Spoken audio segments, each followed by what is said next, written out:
A girl rescues a large crow from drowning. Suddenly, it breaks free and flaps wildly, splattering mud all over her face.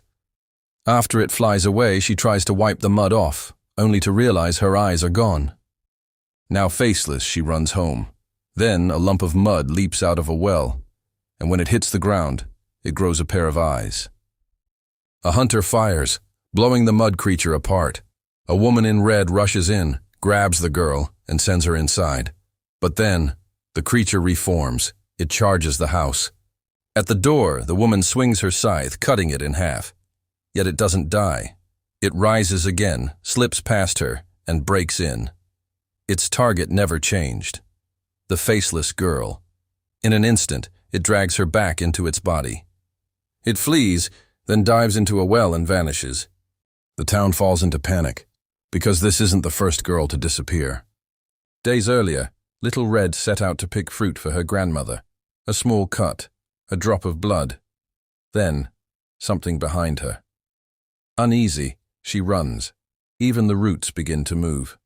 She drops her basket as danger closes in. She escapes the forest, but not her fate. Only her red cloak remains, swaying in the wind. The next day, Cinderella goes searching. Her scarf is suddenly pulled away, drifting into a stream. Just out of reach, it lures her deeper into a dark cave. She finally grabs it, but insects burst from the hole. Startled, she turns, only to find an axe-wielding creature blocking the exit. With girls vanishing in such strange ways, the villagers blame a witch, so they summon the Grimm brothers. Strange tools in hand, they set a ritual inside an old mill. The wind howls, the door slams shut, and from the darkness, the witch descends. The brothers make their move. Jack broke free, shot the witch, and completed the exorcism. The villagers cheered until she returned. The witch was an actor, and it was all a Grimm brothers' scheme. The elder brother was a con man, while Jack, who loved fairy tales, had been reluctantly dragged in. A French general uncovered the brothers' scheme and sentenced them to death, but offered a chance at redemption. Rescue the missing girls from a gang of ruthless scammers. Dangerous and uncertain, it was their only path to forgiveness.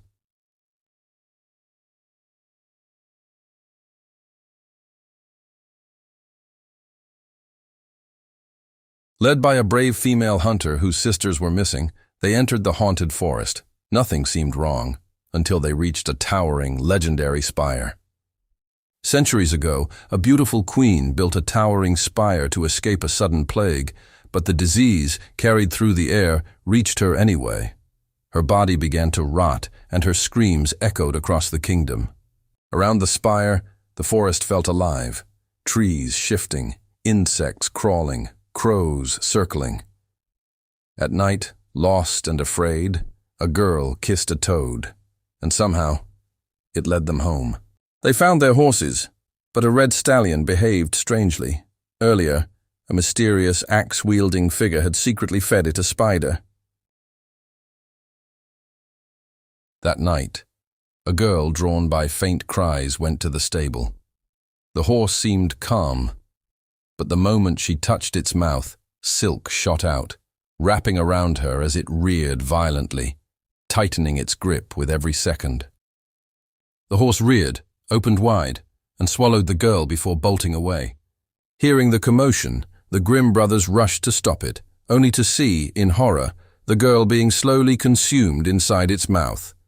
The horse fled into the forest, with the huntress Angie chasing on her white steed. Just as she was about to catch up, vines shot out and bound her, while the trees themselves began to move, blocking the pursuers. Soldiers arriving behind were attacked. One was lifted into the air along with his horse before crashing down. Panic spread as more men were dragged away. The Grimm brothers tried to save one soldier, but it was too late. A branch pierced through his mouth and pulled him into the tree as nourishment. Realizing they were outmatched, they tried to escape. But suddenly a fierce wolf appeared. The woman raised her bow, but the beast leapt aside, knocked her weapon away, and then, strangely, retreated without harming her. She chased with her bow and fired, but a wolf caught the arrow in its jaws. It rose on 2 legs, roaring as it approached.